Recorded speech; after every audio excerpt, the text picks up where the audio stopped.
कविता जी, बहुत बहुत बधाई आपको। धन्यवाद सर। वो जो मल्हार है ना, उनको खाना बनाना हाँ, सिखाओ। उसको कुछ सिखाइए। हाँ। हाँ। हाँ। सर धन्यवाद इस पुरस्कार के लिए। और मैं खाना बनाना सिखाती हूँ लोगों को, और मैं चाहती हूँ कि घर के मतलब जो फैमिली मेंबर है वो घर के हर मेंबर को खाना बनाना सिखाए, क्योंकि कोविड के टाइम पे हमें पता चल गया कि खाना बनाना कितना जरूरी है सीखना। तो पढ़ाई के साथ साथ इसको भी हम अपनी लाइफ स्किल में ऐड करें तो ज़्यादा अच्छा होगा।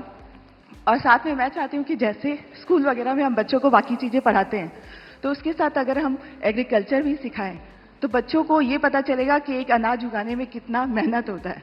तो शायद उसकी वजह से फूड वेस्टेज कम होगा, और खाना बनाने में कितनी मेहनत होती है तो उसकी वजह से भी वेस्टेज को हम रोक सकते हैं। तो ये मेरी सोच है, मैं चाहती हूँ कि ऐसा अगर हो तो फ्यूचर में अच्छा होगा। अच्छा हुआ आप इस काम को किया और आपके कारण लोग जानेंगे, कि वरना हमारे गुजरात के लोगों का एक स्वभाव रहा है, वो सैटरडे शाम को कहीं के रेस्टोरेंट ढूंढते रहते हैं, फास्ट फूड। और फिर वहाँ मैक्सिकन कहाँ मिलेगा, पिछले सप्ताह मैक्सिकन लिया, इस बार इटालियन कहाँ मिलेगा। और अगर वो कुल्लू मनाली जाएंगे तो यार गुजराती डिश कहाँ मिलेगा।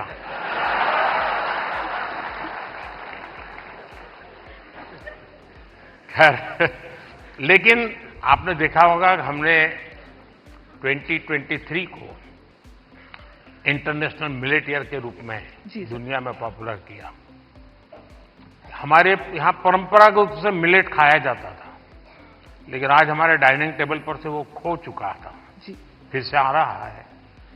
उसके लिए क्या कर सकते हैं? और दूसरा, खाने में बनाने के तरीके, दिखने का तरीका, लेकिन उसके साथ साथ अब न्यूट्रिशनल वैल्यूज की अवेयरनेस, उसमें आप क्या कर रही हैं?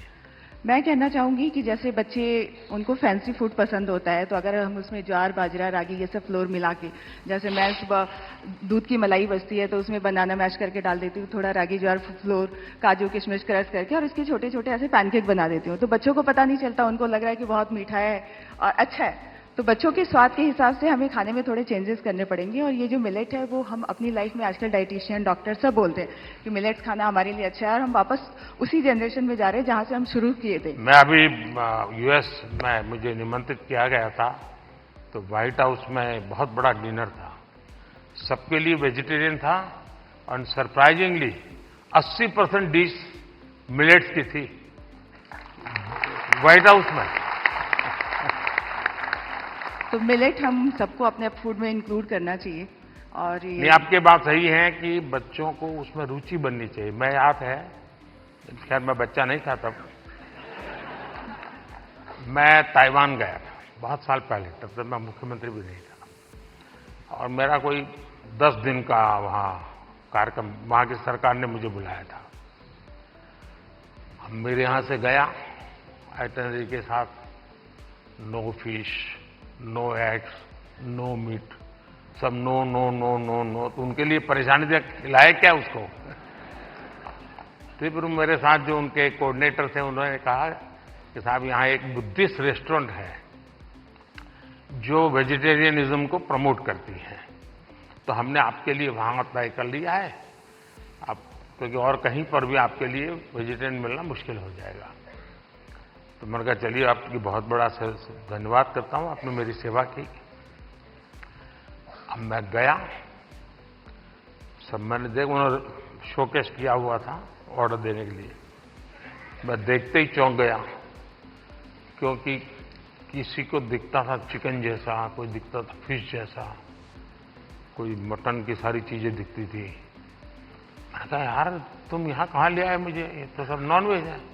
तो फिर मुझे उन बुद्धिस्ट जो लोग थे उन्होंने समझाया कि साहब यहाँ के लोगों को वेजिटेरियन की तरफ ले जाने के लिए हम वेजिटेरियन चीजों का शेप ऐसा बनाते हैं ताकि वो मेंटली पहले प्रिपेयर हो।